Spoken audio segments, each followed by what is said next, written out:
10वीं वाले सभी स्टूडेंट्स तैयार हो जाइएंगे, क्योंकि आपकी स्क्रीन के सामने विज्ञान विषय का पेपर है। पूरा का पूरा पेपर और उसका सॉल्यूशन एक ही वीडियो के द्वारा बता दूंगा। सबसे पहले मैं आपको जो ज़रूरी जानकारी बताने वाला हूं, जो क्वेश्चन आपकी परीक्षा में पूछे जाएंगे उन क्वेश्चन को आपको अच्छे से याद कर लेना है। एक जो क्वेश्चन रहेगा आपका लेंस का सूत्र आपको याद करके ही जाना है, और एक दर्पण का जो सूत्र है वो आप याद करके जाएंगे। इनमें से एक क्वेश्चन आपकी परीक्षा में 101% छपने वाला है। सभी स्टूडेंट्स चैनल को सब्सक्राइब करेंगे। जो पेपर मैं आपको बता रहा हूँ ये आपकी परीक्षा में छपने वाला है, जो कि काफ़ी महत्वपूर्ण है। और चैनल पर आप नए हैं तो चैनल को सब्सक्राइब कर लेना है।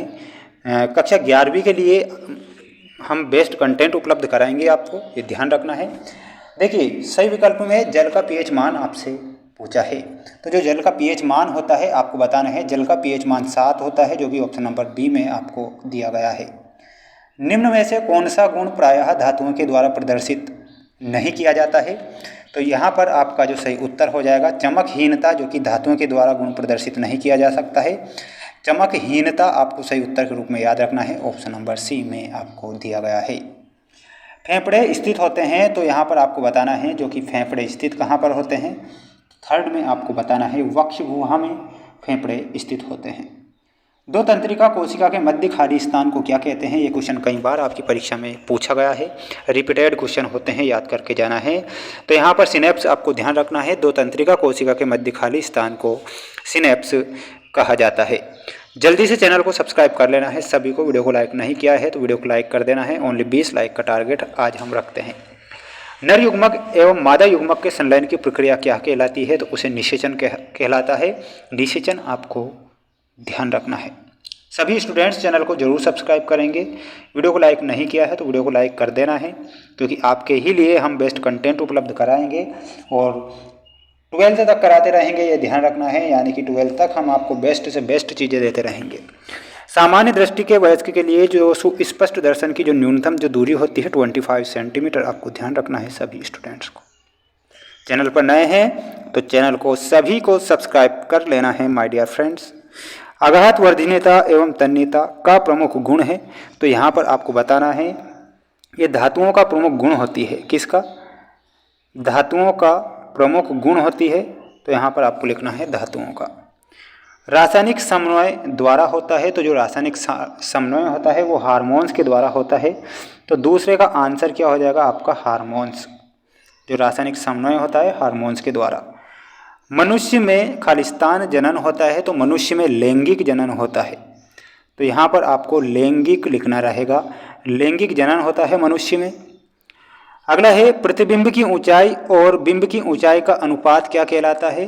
तो उसे हम आवर्धन कहते हैं। क्या कहते हैं? आवर्धन आपका यहाँ पर सही उत्तर के रूप में हो जाएगा। नेक्स्ट क्वेश्चन है विद्युत विभव का एसआई मात्रक क्या है? तो विद्युत विभव का जो एसआई मात्रक होता है वो वोल्ट होता है। वोल्ट आपको ध्यान रखना है। में ऊर्जा का प्रवाह एक ही दिशा में होता है, किसमें? तो यहाँ पर आपको बताना है खाद्य श्रृंखला में।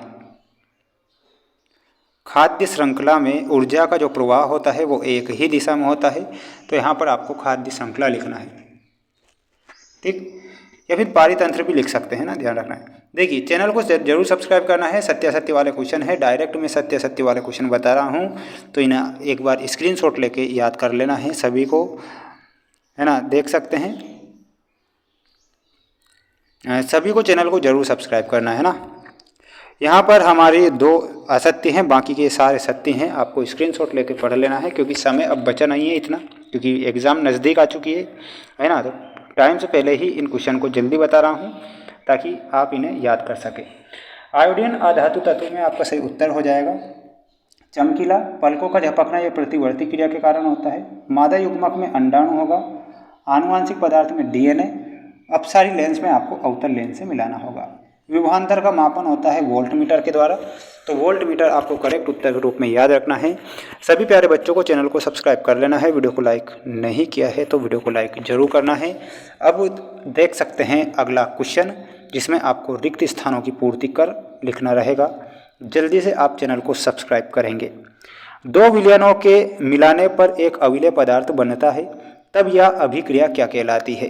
तो उसे हम अवक्षेपण अभिक्रिया कहते हैं। पहले का आंसर क्या हो जाएगा? अवक्षेपण अभिक्रिया। मनुष्य में अंडाणु जनन क्रिया कहाँ पर होती है? तो मनुष्य में अंडाणु जनन की जो क्रिया होती है वो अंडाशय में होती है।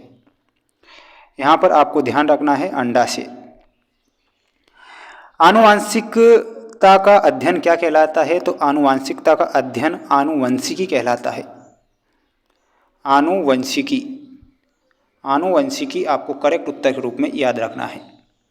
दर्पण का सूत्र रट्टा मार के जाना है। दर्पण का सूत्र और लेंस का सूत्र। दर्पण का सूत्र होता है 1/f बराबर 1/u प्लस 1/v। लेंस की क्षमता के लिए सूत्र आपको याद करके जाना है।